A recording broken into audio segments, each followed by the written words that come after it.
Scotch, bourbon, and rye. If they like a bottle, they'll tell you why.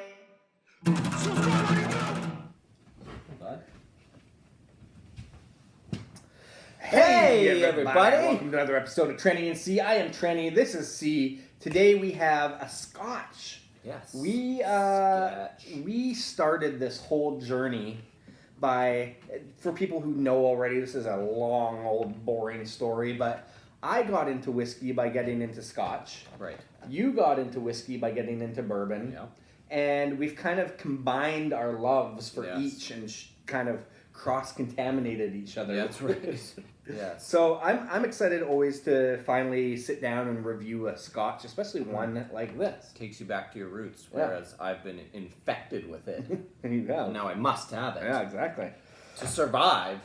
So what we have here is the Deanston. The virgin oak version, the bottom of the line. Yeah. The bottom shelf. One of the cheapest, if not the cheapest single malt we can buy here in Canada. Which is just crazy because... Well, I'm not the whole camera. This one, I remember trying it for the first time at a whiskey festival a year or so ago. Nice bottle, by the way. That looks cool. Pretty cool, yeah. And I just remember thinking, like, they had the lineup of this and a couple of ones with age statements, and thinking, I'm going to try the lowest of the low, because if that one's good, chances are the other ones are going to be pretty good. So you're saying there was a lineup of Deanstons? Yes. Oh. Yes, I can't remember the ages. I think there's a Deanston 18 in there, Yeah. and like all these delicious things. This one's non-age statement, but it's called Virgin Oak. Yes. So this one is bottled in X bourbon barrels and then in Virgin Oak, which is pretty cool. It's bottled at 46.3% alcohol, a good percentage there. Yeah. No age statement, but it's been aged in 2 separate barrels already, so you know it has a little bit of age to it. Yeah, so we are always looking for that bottom shelf cheap stunner. Yeah. And our initial thoughts when we unboxed it were that... Only another Joe or whatever. Oh god. Barely holding on there. Oh, no bottles for harm. It's another day at Trenny and C Studios here. Offices. Studios. The office of Trenny and C, barrister and solicitor. Okay, what I was saying...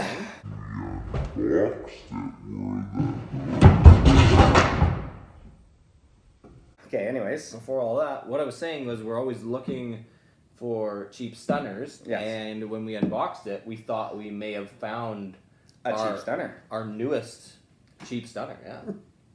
It's like how I like my woman. Cheap stunner. Cheap stunners. Sorry. We'll edit that out. Okay. What were we saying? Where were we? Cheap stunner. That's the way you like your women. Right. Cheap stunners. So this one is relatively inexpensive. I think it's in like the $50 range, lower even. Yeah, I think it's like a $40 range.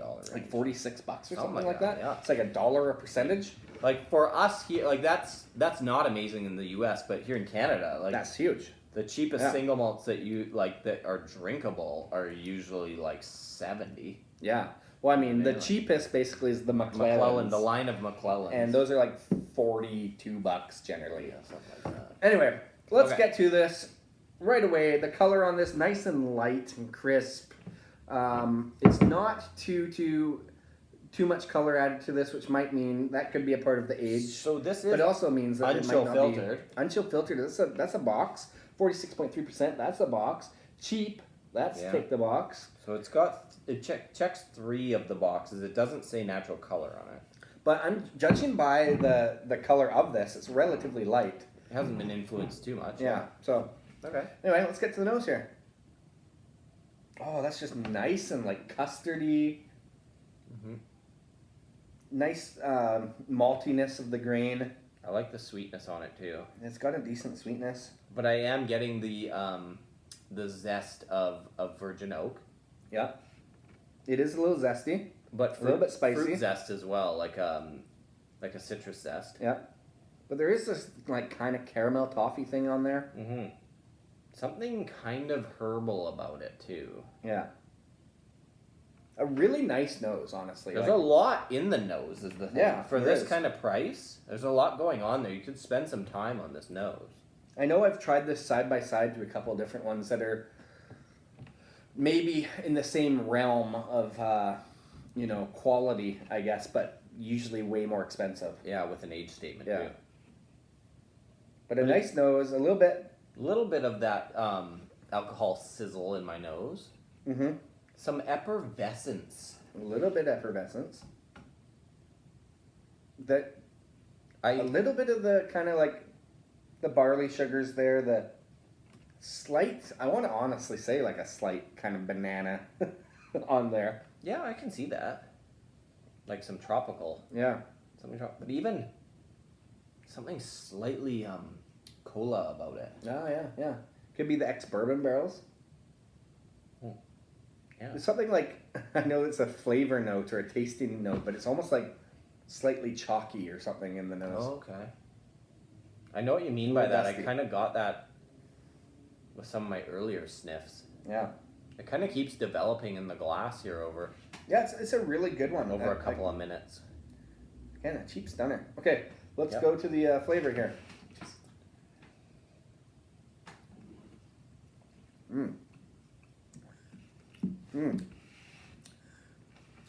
That sizzle, that effervescence is right on the palate. But soft, like for 46.3, the entry is unoffensive. It's very kind of just like it flows quite nicely and smoothly. Yeah, like up front, it's like very kind of buttery and creamy. Then it has Yeah. a bit of the sizzle. A And then little herbal in the middle a too. little herbal, yeah. A little bit of the honeys on the end. The sweetness shows Yeah. up on the end. A nice finish. It's not like it's like done and cut off. It Yeah. actually has a little bit of heat to the finish, but in but a not, nice heat. yeah, not so much that you're like, oh. Well, not Yeah, like that a happened. heat that like is indigestion heat. It's Yeah, like, it's not burning out my esophagus. It's a winter warmer kind of a heat. Yes, absolutely. It's Yeah. like I'm getting a little bit of warmth in the back of my jaw and my eardrums here. Okay. But we've often said, and we'll continue to say it for years and years to come, because Yes. we have nothing new to say, that these mid 40s Yeah. are kind of, in our opinion, the sweet spot. Somewhere between 45 and 50% is often a sweet spot for drinkability. Yeah, I love the 46. Yeah. Like 46 is kind of perfect. Yeah, 'cause In it's Scotch and bourbon. Because you know? like almost 45 is just too round of a number. Yeah, I like the 46. They're both 46.3. 0.3. I like that 4 and 6 are both even numbers. Okay. Something about it. Yeah. Anyway. I'm sure that appeals to a lot of people, Yeah, but then yeah. you throw that 0.3 in there and And it's just screws messes everything it up. right up. Yeah. But anyway. Yeah, back to the taste. Less It about really the, has nothing less to do about with the anything. math and Yeah. Okay, back to the flavor here. But you're right. I am struck by the like normally when you get a cheap whiskey, you get these rough kind of edges. And what I say by rough edges, I mean usually that either means a bitterness Yeah. or the finish is quite either tart or tangy or bitter or- or hot. Yeah, there's Yeah. something. Like when you say that a person is rough around the edges, there's something just unfinished about them. Yeah, like ah. Deanston hasn't done a lot of crack in its life, Right. right? Right. I don't think it's no, been a drug no, addict. it's a very No. pure soul. Yeah, it is. It's very clean. Clean living. It's got a soft cheek Yes. to it. Anyway, a healthy Oh, glow. Yes, Deanston, we're very sorry about how we described you tonight. What we're trying to say is it's good. It's good stuff. It's Yeah. good stuff. I'm gonna have one more sip here. Oh, sure. Like I find up front, it's really creamy, really soft. Lots of those barley sugar type things. Not over sweet though, too. Yeah, it's Like it has a sweetness, but it's like it is. They've hit the mark really nice. Where like you don't want it too sweet and you don't want it too like bitter or whatever. Yeah, I right? think Like, it's a well-rounded spirit. And there are some like caramelly toffee kind of Yeah. notes in there too that I come to love. Then on the fruit side of things, it has a slight like. I've been getting like peach out of it for some reason. Like it's a little bit juicy, little peachy, a little bit. Like I could see some people thinking it's green apple, but I think it's a little No, I think you're right. juicier than that. No, because the tartness isn't there. Yeah. Yeah, no, I think you're right. I think it's not quite. Yeah, it's. Yes. Something On. about that. It's more in that peach realm than it is the apple, but you're right. It is like. It could be like a dried peach kind of thing. You know what I mean? Like. It's good. It's good stuff. Well, I think what we're trying to say is that this should be on your buying list if you haven't tried it yet, because it will compete with some of those higher end scotches that you're paying more money for. So this could be like in your bar cart, or like at just like something that you're going to serve to people, like, and you're not going to come out of pocket too much, but you're still going to impress.